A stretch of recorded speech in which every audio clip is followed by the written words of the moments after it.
Pembina non formal itu harus menjadi pembina hidup. Pembina hidup itu pembina yang dinamis, pembina yang mampu menghidupkan suasana, menghidupkan pikirannya, menghidupkan peserta didiknya, menghidupkan menu latihannya. Itulah pembina hidup. Audio Jungle.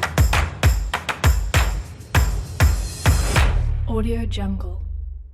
Nah, pembina non formal dengan begitu harus dinamis, harus mampu memahami peserta didiknya, harus betul-betul membawa peserta didiknya sesuai dengan koridornya. Oleh karena itu di kepramukaan pembinanya ada pedomannya, pedoman membina, dan ada petunjuk pelaksanaannya supaya se-Indonesia ini binanya tidak menyimpang yang terlalu jauh, maka perlu aturan, perlu panduan. Nah, itulah kehebatan pendidikan non formal. Nanti kalau adik-adik di KND ini menyelami hakikat non formal, nanti akan menemukan kepuasan tersendiri berada di pendidikan non formal.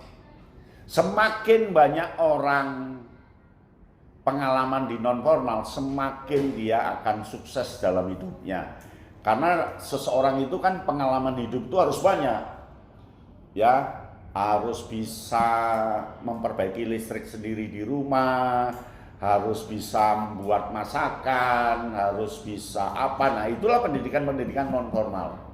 Jadi pendidikan yang paling tua itu informal, karena sejak pertama manusia hidup terjadi pendidikan informal. Pendidikan sejarah yang paling panjang kedua adalah non formal, karena dia tumbuh setelah banyak keluarga untuk mengembangkan anak-anaknya, muncul pendidikan non formal.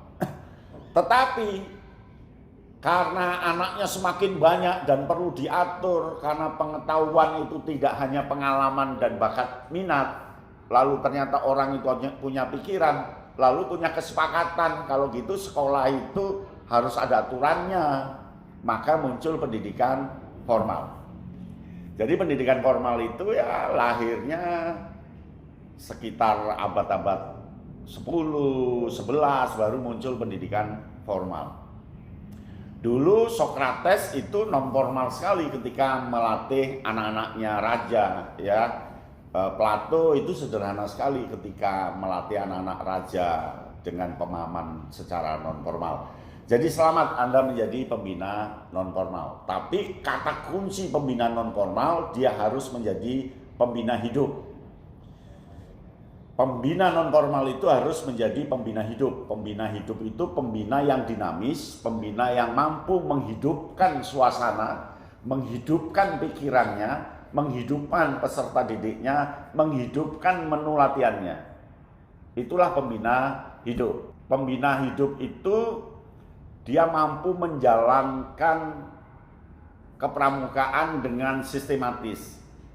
Kan kita mengenal pendidikan tari, pendidikan keolahragaan, pendidikan kerumah tanggaan. Nah, kita sekarang mengenal pendidikan kepramukaan. Ini beda. Mengapa beda? Karena ada karakteristik-karakteristik yang khas di pendidikan kepramukaan yang beda dengan pendidikan kepemudaan, beda dengan pendidikan kerumah tanggaan, beda dengan pendidikan keolahragaan, dengan kesenian dan seterusnya. Lalu yang khas itu apa, Kak? Yang khas itu satu, kita punya tujuan sendiri, tujuan pendidikan kepramukaan. Yang kedua, kita punya prinsip dasar kepramukaan. Nanti ada prinsip dasar keolahragaan, prinsip dasar kesenian, prinsip dasar kerumah tanggaan. Nah, ini ada prinsip dasar kepramukaan. Sama-sama punya prinsip dasar tapi bunyinya beda. Kemudian kita punya MK, metode kepramukaan. Berarti ada metode keolahragaan, metode kerumah tanggaan, metode kesenian, metode kebudayaan, metode-metode yang lain. Nah, untuk kepramukaan dia punya metode sendiri, namanya metode kepramukaan. Kemudian TK, itu teknik kepramukaan. Punya teknik kepramukaan. Nanti di pendidikan keolahragaan ya punya teknik keolahragaan. Di rumah tangga ya punya teknik kerumah tanggaan. Dan seterusnya. yang beda karena sudah jalan lempang kepramukaan punya ciri khusus. Nah, yang terakhir itu adalah keterampilan kepramukaan. Keterampilan keolahragaan beda, keterampilan kesenian beda, keterampilan kebudayaan beda. Nah, sekarang kita keterampilan kepramukaan yang punya ciri khas. Maka jadi pembina, masuklah ke ciri khas kepramukaan itu.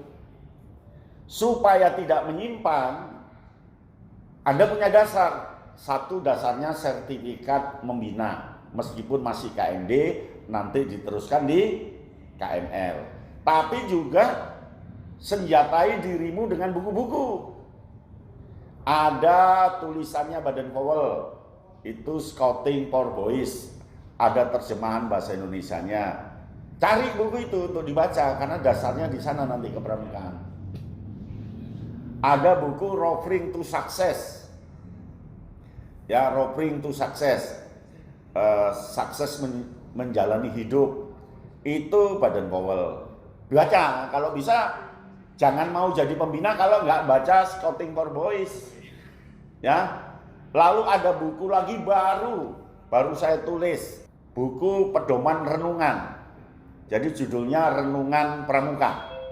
Gratis, nggak bayar, minta ke Kak Susi, tapi ganti uang cetak.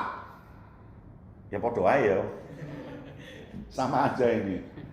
Yang ganti uang cetak, tapi sebab kalau beli kan lebih mahal, bisa ratusan ribu, tapi ini hanya cukup ganti uang cetak. Judulnya buku Renungan Kepramukaan. Karena selama ini model renungannya tidak model kepramukaan. Ya kan? Yang seperti apa, Kak? Ada pembina yang buat renungan targetnya nangis. Ketika buat renungan, peserta renungannya belum nangis, renungan belum diakhiri. Jadi nunggu peserta nangis. Akhirnya ada teman pembina kasihan. Peserta yang belakang di-BCI, nangiso, bentang buyar, nangis. Lalu pesertanya pura-pura nangis. Ketika peserta pura-pura nangis, pemberi perenungan itu senang, dikira pesertanya nangis. Akhirnya setelah selesai cerita kemana-mana kalau membuat renungan pesertanya bisa sampai nangis. Padahal itu nangis buatan. Ada yang renungan harus pakai pakaian pocong, kemudian di kuburan, ditakuti. Enggak, itu ada grade-nya, begitu. Ada grade-nya. Jadi harus ada panduan renungan. Sehingga ada buku baru yang saya tulis, baru terbit bulan ini, itu Renungan Pramuka. Jangan ngomong pembina lulusan KMD Unusa kalau nggak dapat buku renungan, mumpung gratis, nggak bayar, hanya ganti cetak. Pokok podo wae lah. Gitu ya, Kak. Nah, itulah ciri non formal untuk pendidikan kepramukaan. Audio Jungle.